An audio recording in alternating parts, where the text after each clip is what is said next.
Hey guys, Gary Bernier, Wizard of Digital here at Business Growth Guys, down at the Wizard Academy again. And one of the things that I want to point out to you is as business owners, you need to have a handle on your digital assets, which means you need to have a login to your website, you need access to your website. You don't want your web developer to have 100% control and you not to have that asset. Same goes for your social media.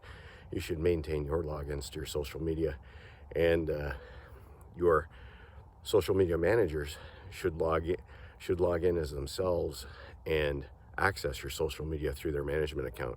This follows for Google as well. There's ways with Google AdWords and Google Analytics for your information to be managed by an external person like myself, where you don't actually have to give the account away.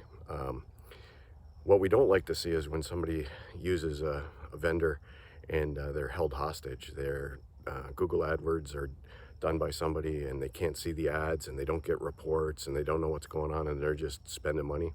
That's a surefire way to get ripped off, and it works the same in social media. So never let somebody just do it for you. Always maintain your own accounts and make sure they're coming in with the manager access, not ownership access. And if you have any questions, put them in the comments, and be happy to send you a document that tells you how they can do that for you. All right, take care.